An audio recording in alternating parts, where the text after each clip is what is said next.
So this video is going to be the continuation of our last video. We're going to be seeing the sewing process of this blouse. So I've gone ahead to cut out my satin and also cut out my lace for both the back panel and the front panel. So I've also gone ahead to iron interfacing to my satin, and I also went ahead to cut out the wording for the front panel. So right now what I'm going to do is I'll just place the lace on the satin and I'll pin it down. So I'll just place it, making sure it's equal, then I'll just pin it around just like that.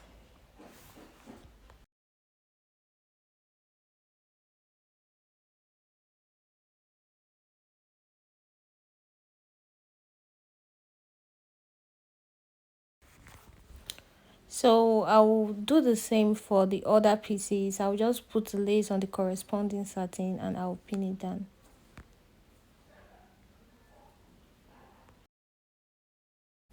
So another way to attach your satin to your lace is by using hemming gum.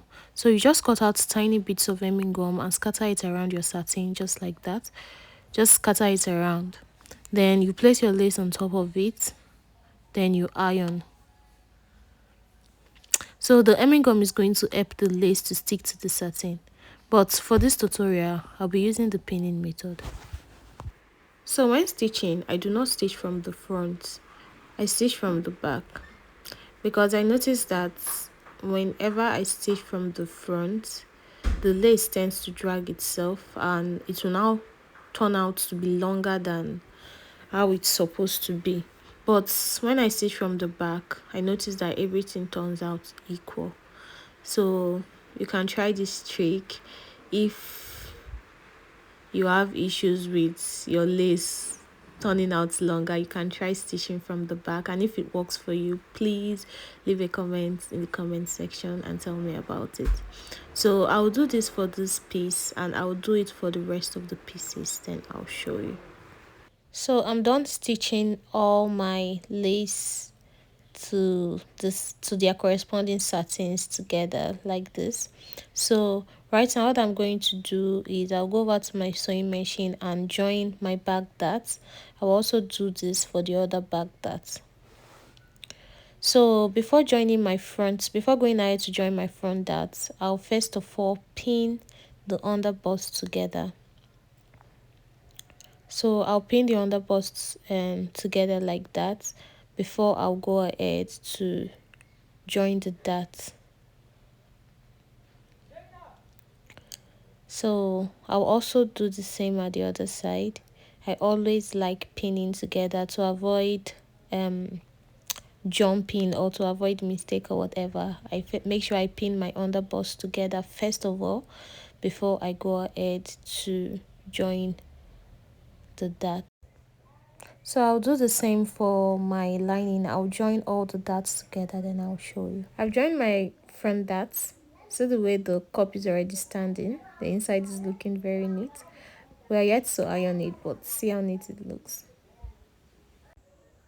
So this is my back panel. I've also gone ahead to join the dart.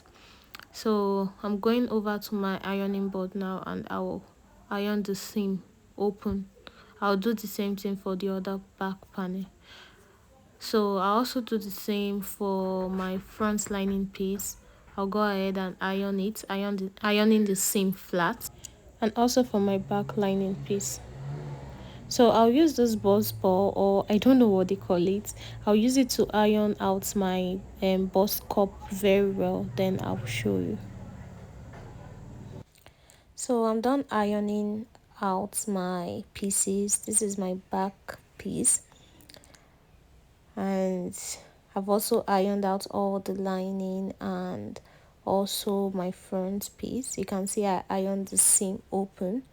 So I use that bust ball to iron out the cups very well, and you can see how it is looking. So right now I'll go ahead and use my lining pieces to turn my front panel. I'll sew the neck, the two sides and the bottom. I'll also do the same for my back piece. So I'll use my lining to turn all the necessary sides. I'll also go ahead and fix my zipper.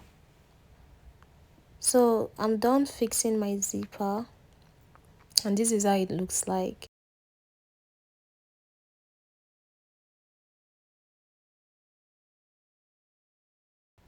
So right now I'll go ahead and join the shoulder. So after joining the shoulder, I'll go ahead and shape the blouse using the body measurement.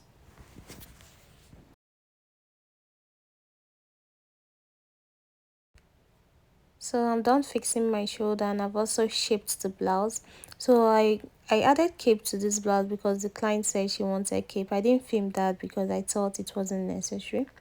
So right now I'll just go ahead to fix my sleeve, then I'll show you the final look. So this is the final look of our blouse, looking really pretty. If you find this video helpful, don't forget to like, share and subscribe to my channel. Please help me grow. And if you have any questions, leave it in the comment section. See you in my next video.